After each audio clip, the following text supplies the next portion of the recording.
The following content may contain sensitive subject matters that some viewers may find disturbing. The following video is also for educational and entertainment purposes only. Hello everyone, this is Isaac from Bandits Tarot, and this is going to be another true crime tarot session that we'll be discussing tonight. Tonight we're going to be discussing the disturbing case of Cindy James. Now, this is a lot to unpack, so I have my notes written down here. And if you see me looking back and forth on my computer screen, that is why. I would also like to provide a trigger warning, in addition to the one that you just watched, that this case is graphic and it does go into detail. So for anybody that does not like to hear that kind of stuff, you have been warned. With that being said, let's go ahead and hop into the disturbing case of Cindy James. Was she murdered? Or was her life taken at her own hands?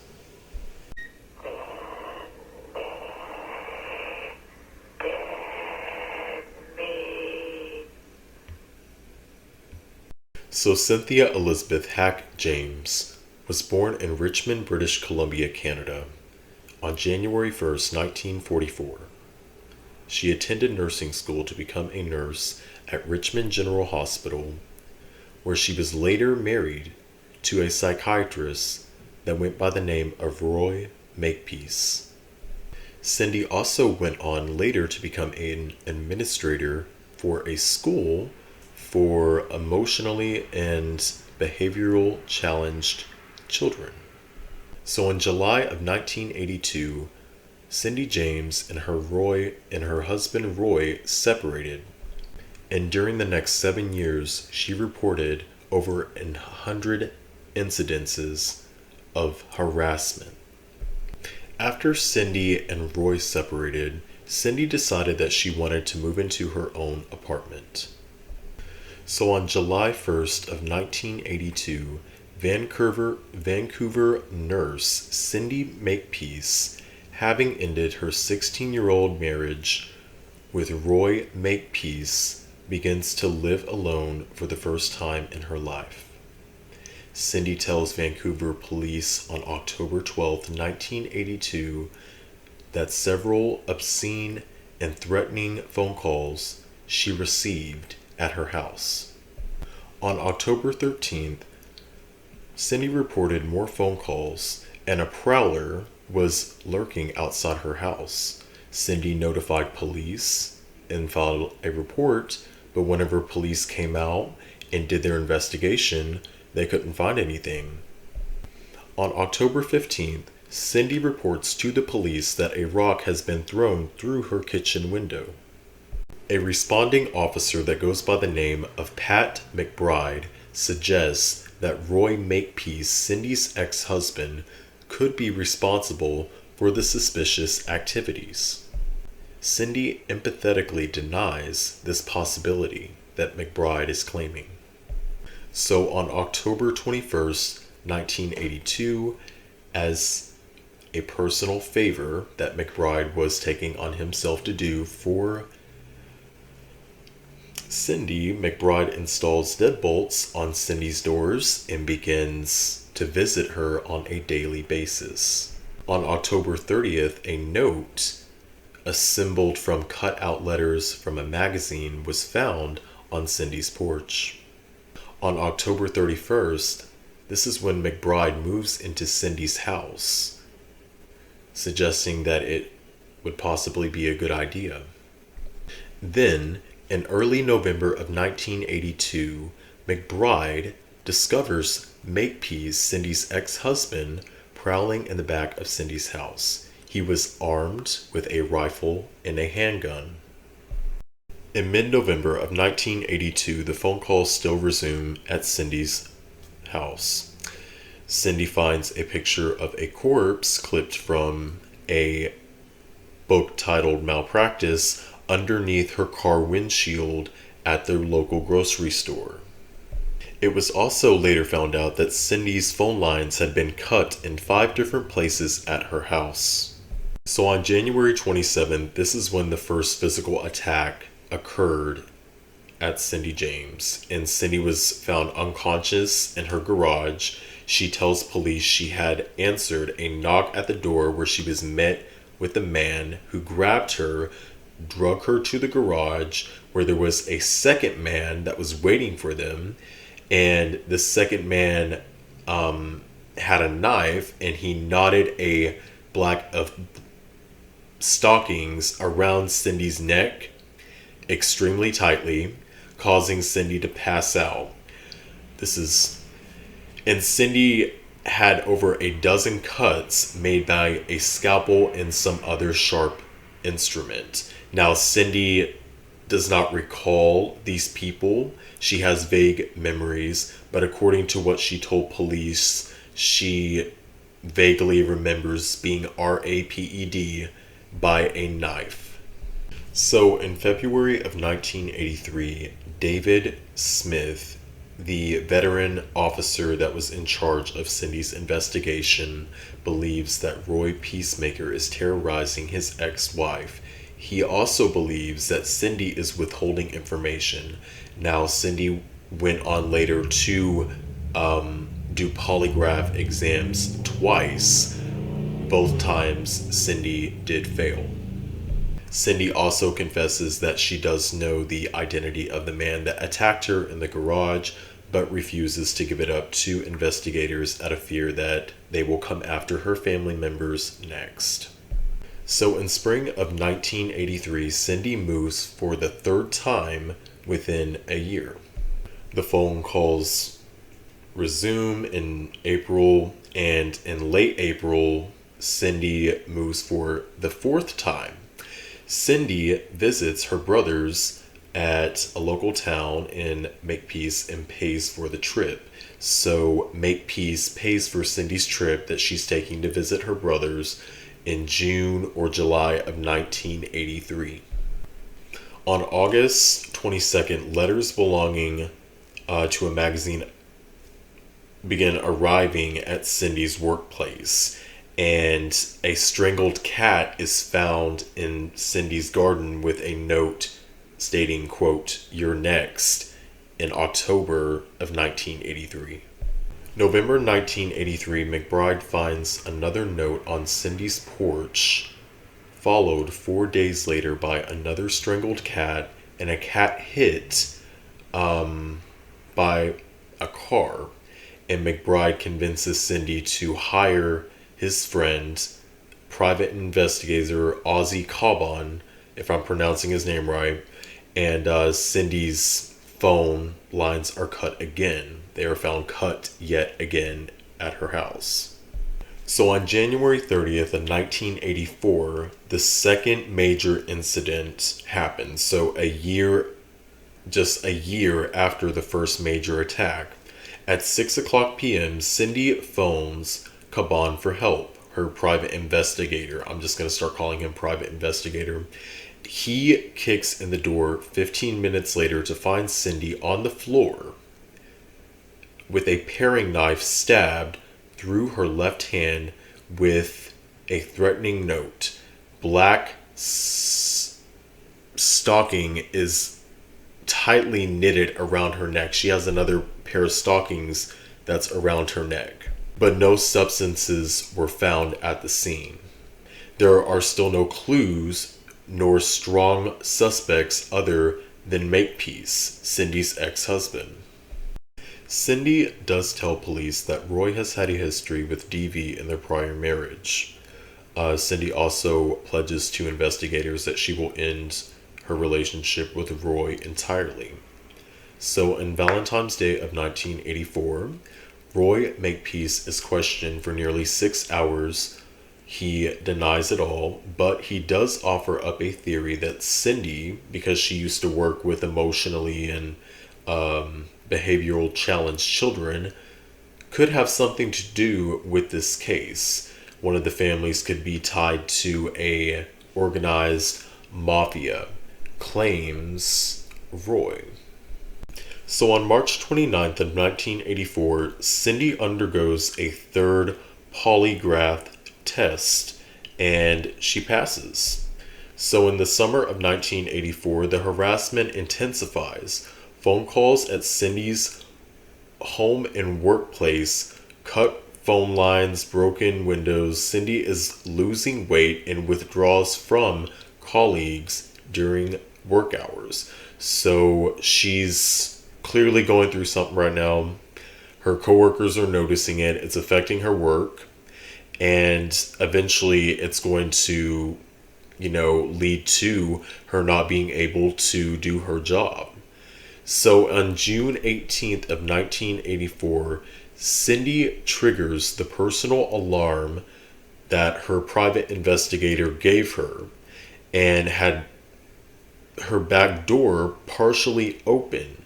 Inside the house, the private investigator finds sexually explicit images of birthday cakes and cigarette butts, but not Cindy's cigarette butts. Cindy did smoke cigarettes, but it was not the kind of cigarettes that she smoked.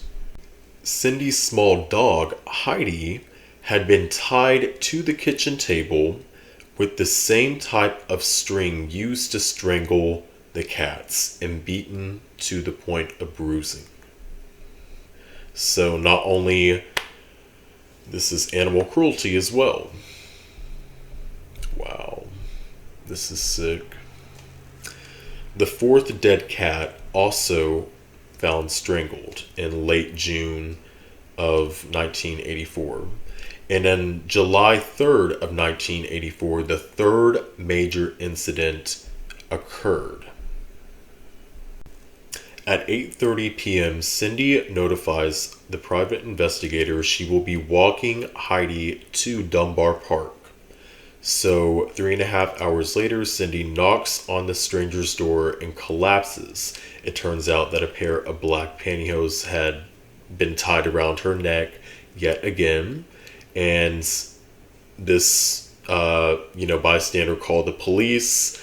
The last thing that she remembers is being stopped on the street by a bearded man, which she claims, and had a blonde woman in a green van.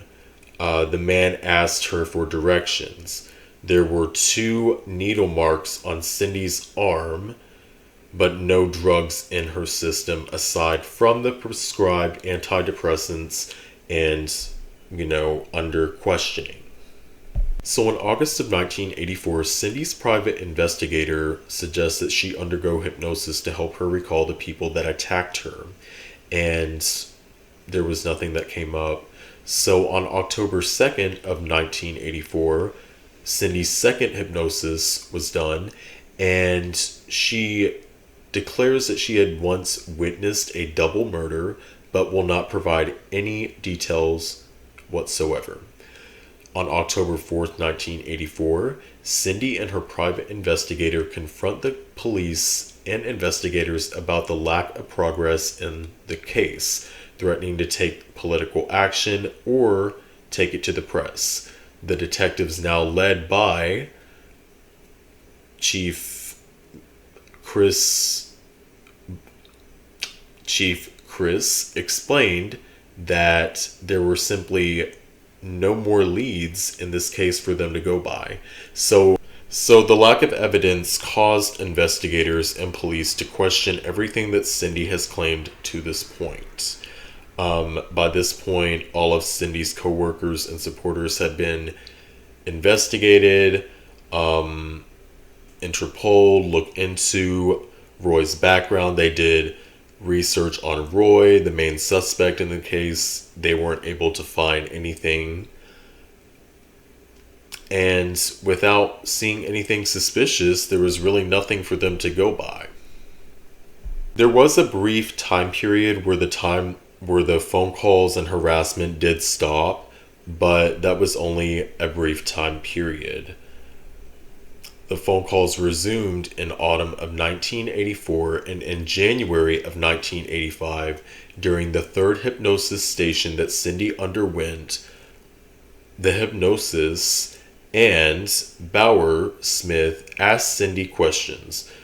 She reveals that during the 1981 yacht trip with Roy, he murdered and dismembered a young couple on this island. So basically, she's claiming that she went on this cruise with Roy, and she witnessed him kill two different people.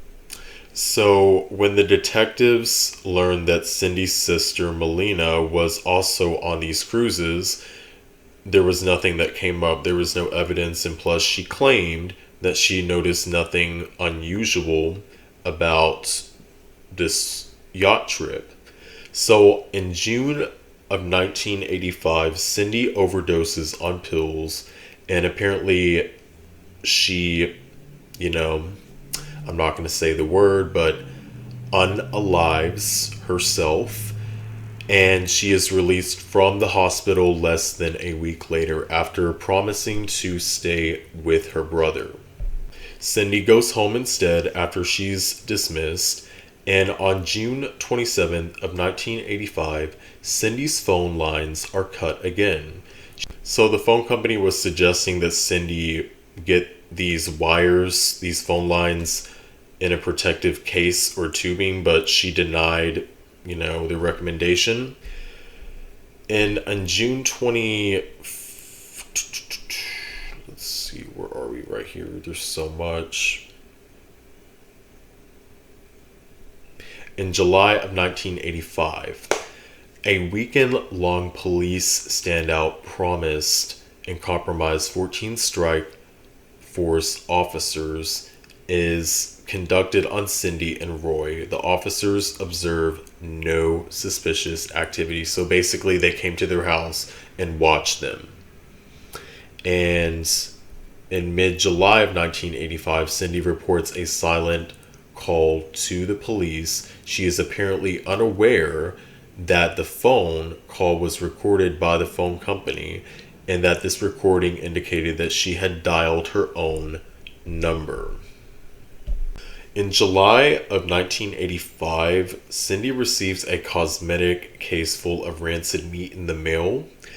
And on August 5th of 1985, Cindy reports the first of those 3 arsons at her home.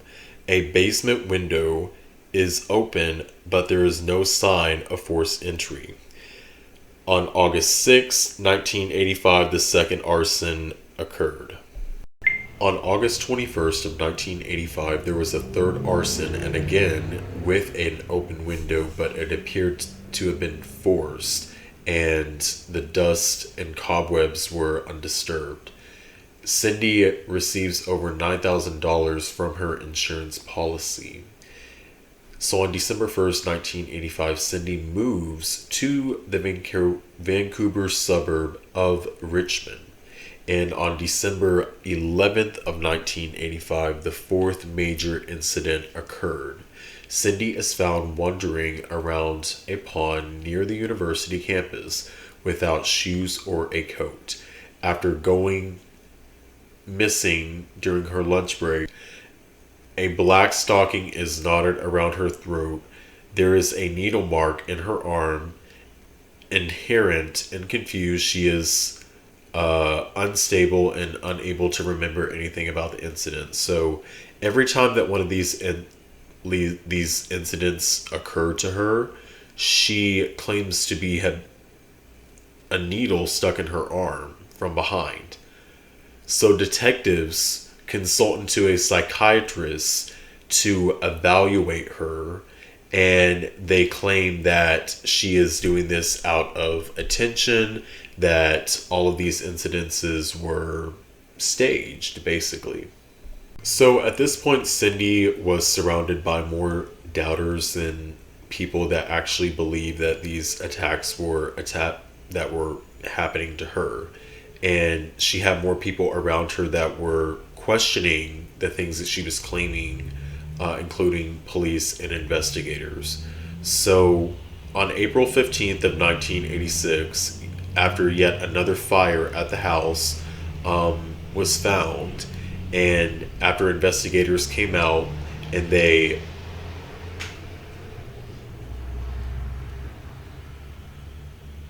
waiting for the truck to pass, determined that the fire was started from the inside intentionally. Cindy accuses Roy of starting this fire, but he was later found to be in South Africa, so he had a strong alibi.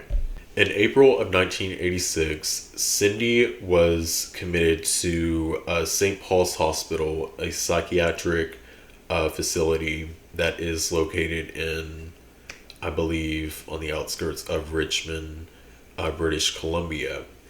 And on July 15th of 1986, Cindy is released from the psychiatric ward and enters therapy with her doctor. She shows marks of improvement throughout the summer. So in September of 1986, Cindy buys a house in Richmond. And in October of 1986, though the harassment has seemingly eased, Cindy changes her last name to James. So this is when she changes her last name to James. In November of 1986, Cindy is fired from the basically the place that she was working at for poor work performance, and she was worked there since 1975. This is a blow to Cindy, and she had loved working with children. However, she gets back on her feet by taking a refreshing course in nursing. She is hired at Richmond General in August of 1987. So in late August of 1987, Cindy reports a broken window and a window pried open at her house. The first week of September of 1987, Cindy reports a hole cut into the window from the outside. Cindy reports her basement door was broken on February 12th of 1988. So the fifth major incident happened on October of 1988, and Cindy's alarm system was triggered in her house. Her private investigator came over to find her nude in her garage with pantyhose tied yet again around her neck. She was also ball gagged, and her hands and feet were tied from behind. And in April of 1989, a threatening note and a break-in attempt happened at her house. Cindy tells her private investigator she wants him to install an infrared security system in her backyard. That way, if anyone comes onto her property, she can shoot them. So, in May of 1989, this is when Cindy went on her vacation, and she went to the mall one day to get a makeover.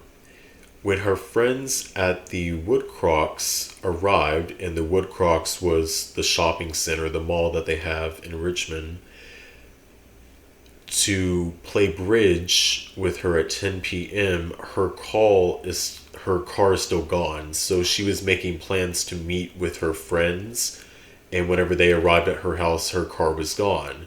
So they went to investigate at the shopping center, where they later found her car, and Cindy was nowhere to be found.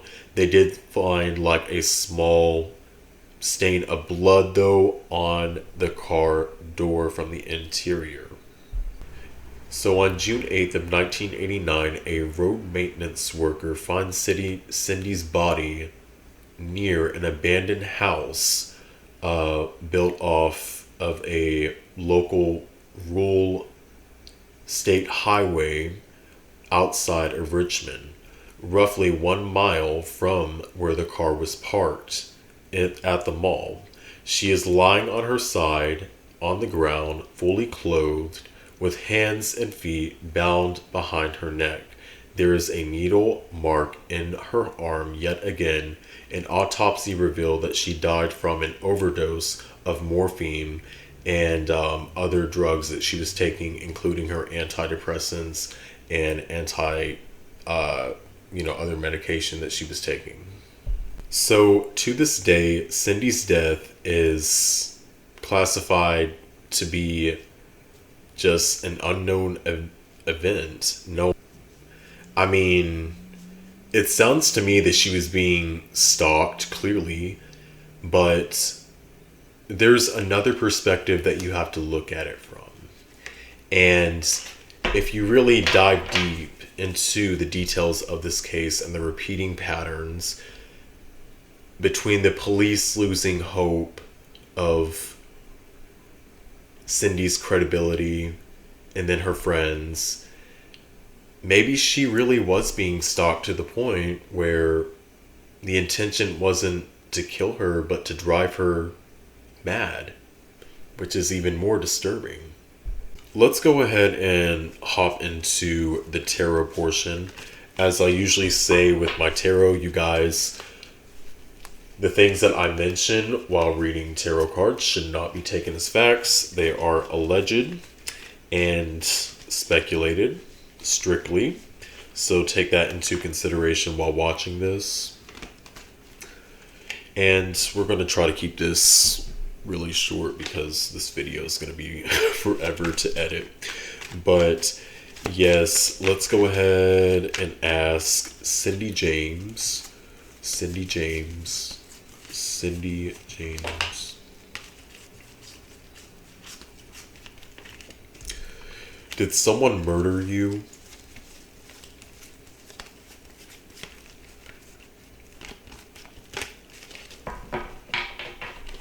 Can you give a major... Okay.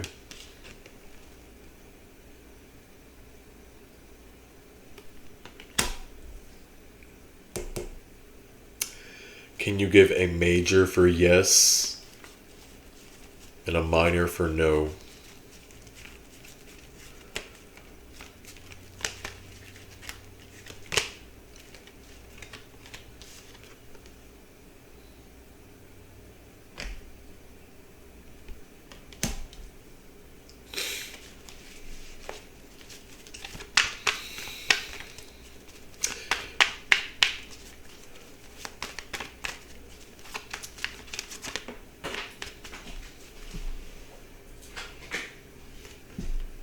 Okay.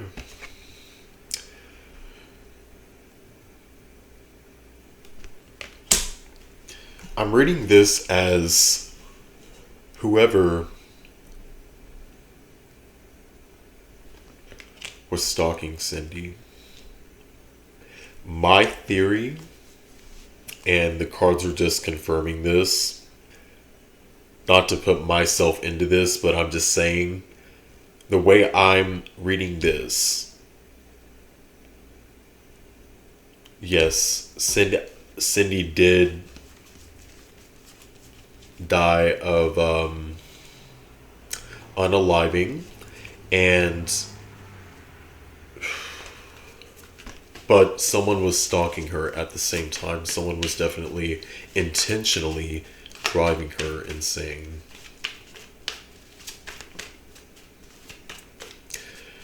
Cindy James, who was the person that was driving you insane?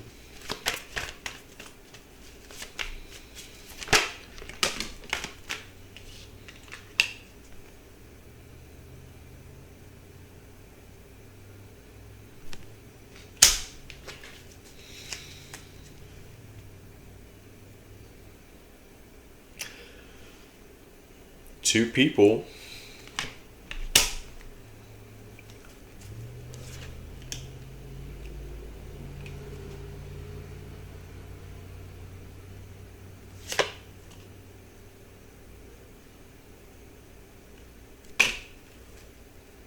Okay, guys, so I'm seeing that she could have actually, this could have been a result of multiple different people. This wasn't just one. I'm seeing like 4. And why am I, I'm getting cult. This video is not going to be monetized, so it is what it is. But I'm still trying to keep it PG. So whatever. I mean, yeah, I'm seeing it like cult. I'm seeing like cult. She could have been a target of a cult.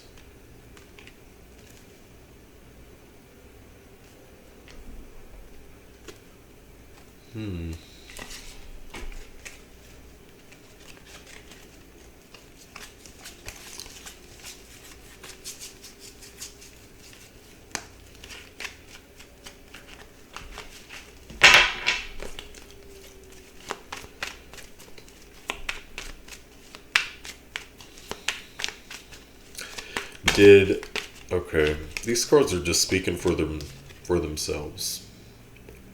Someone's drinking here, had habits, intoxicated,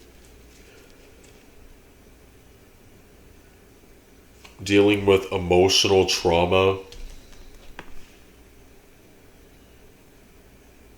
over a man or someone that they were once connected to.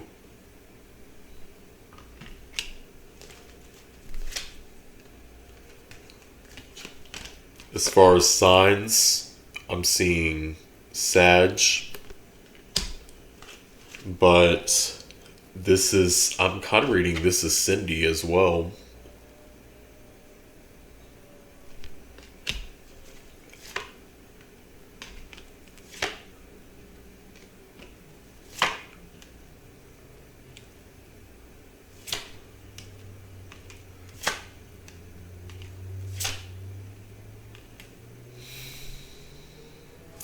And you know what? The sad thing about this, guys, is that she was truly unable to move past this. Her soul is still upset at what happened.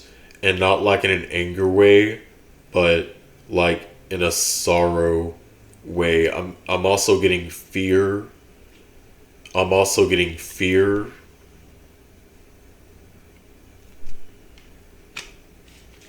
And I'm still seeing this man.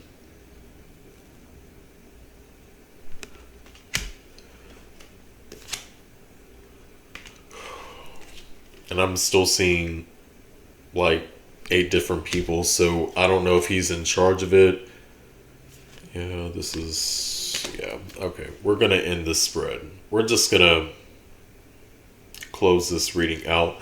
Thank you, Cindy. Thank you for your time. Thank you for speaking with us tonight. And I close this session out. Thank you guys for tuning in. Sound off in the comments below and tell me what you think of this case. Also, if you have any other suggestions that you want me to talk about or discuss here on my channel, feel free to leave those in the comments as well. If you're not already subscribed, go ahead and hit that like button and subscribe button so you can get up to date with my latest content that I post. Thank you guys for watching, and I'll catch you next time.